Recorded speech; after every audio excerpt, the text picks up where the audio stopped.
here's an example of what I was talking to you guys about at the beginning of video number 40, where this is what this little piece looked like before.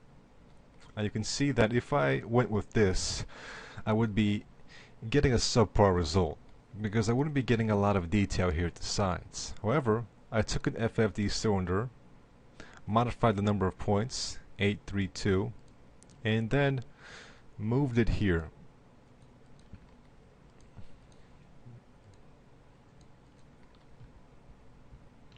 Okay, I modified it like so. So this is before and this is after. And you can see I moved it towards the middle here so that we have a lot more surface area, which means a better result when it's being baked. So before and after. And this will give us a much better result.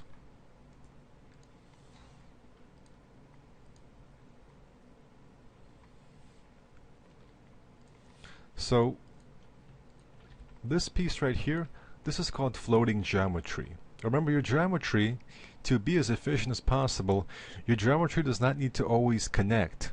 So it doesn't actually need to be connected to the bottom. You can actually just have it floating. In fact, this is the preferred solution for a lot of game resolution artwork. If it's not organic, if it's not like an arm that's connected, then if it's a mechanical piece like this, you can get away with having floating geometry here, which simply means it's not connected at the vertex at the edge level. So it's just floating on top.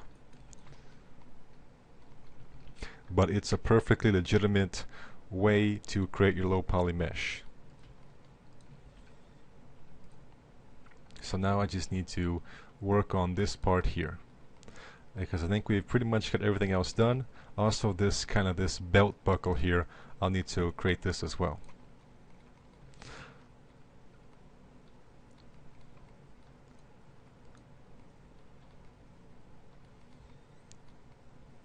So for this part, I can clone this and create a low poly out of this, or I can use a cylinder. So I can create a cylinder here.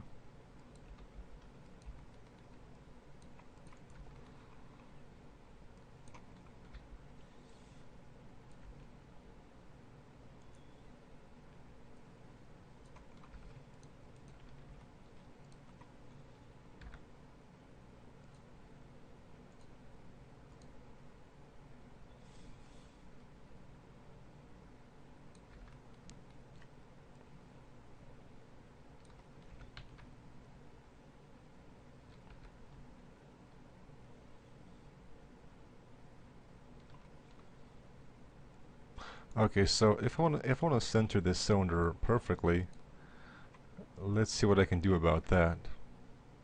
I'll try to go ahead and select this middle area here and copy the Z value.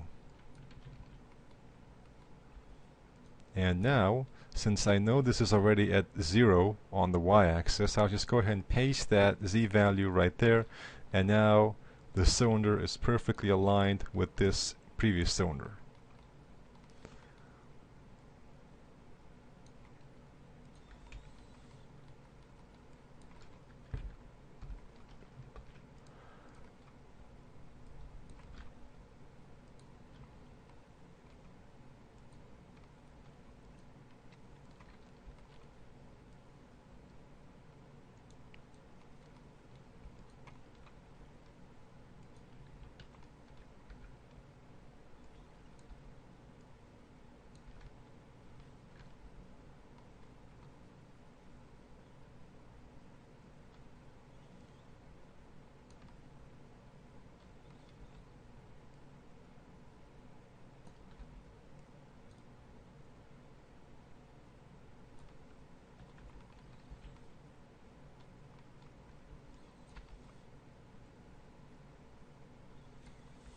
And now I'm going to go ahead and clone this cylinder, rotate it this way, and now I want to align it to this cylinder. So I'll go ahead and select these, and since I've got the selection here, I can go ahead and copy the X position and now paste it into this. And now it's aligned with this cylinder. So that's an easy way of quickly aligning objects together.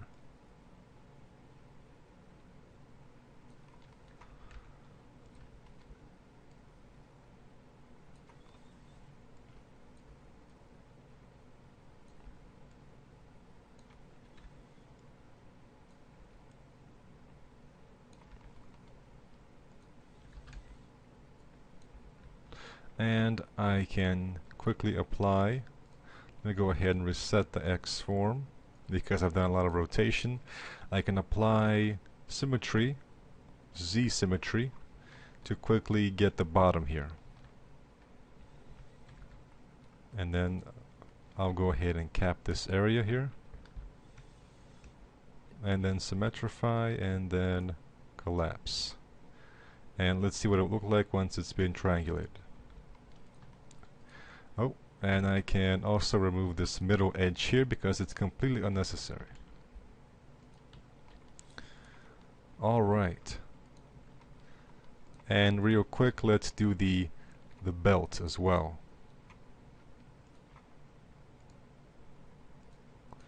Okay, so once again I have floating geometry here.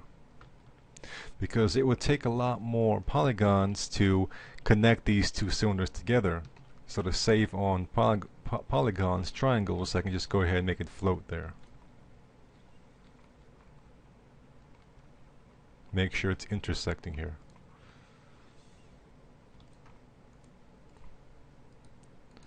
Alright, and real quick I'll go ahead and make a belt. What I'll do is I'll make one low poly belt here.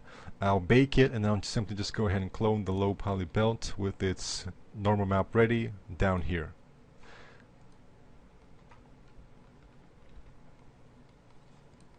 Alright, I'll go ahead and use my regular method.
Okay, now I'll go ahead and remove the unnecessary edges here.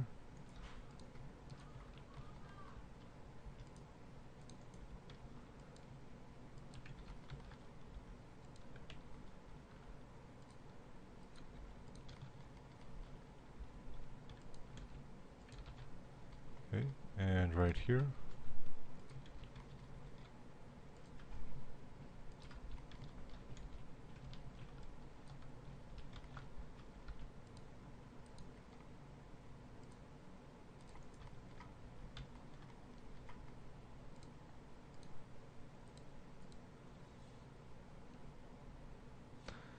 I'll go ahead and symmetrify.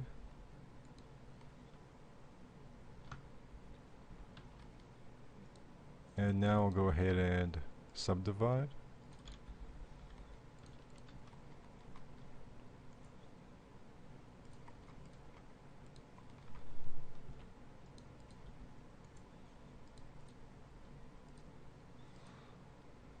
Okay. So let's go ahead and see what our low polygon mesh looks like now. I'll go ahead and select all this and then Alt Q to isolate.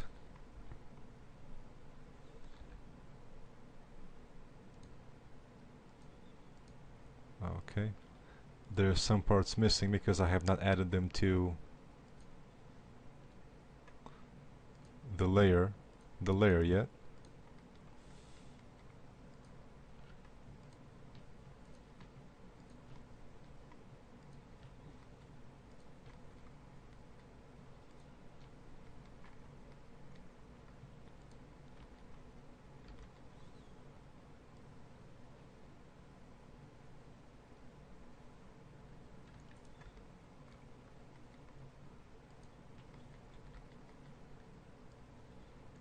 Okay, I'll make sure they're all added to the layer, and let's see what it looks like now. Okay, so here is our low polygon game resolution mesh. Getting pretty close to being done. So right now it's about 2,000 triangles, which might be a little bit too much for a regular prop, but for something that we'll see up close, I think we can work on perhaps eliminating some more geometry here. Maybe this is a little bit too high poly for the middle part. But I'm going to go ahead and do some more optimization. I'll continue in the next video once I finish that, and we can start with the unwrapping and the baking process. Thank you for watching and take care.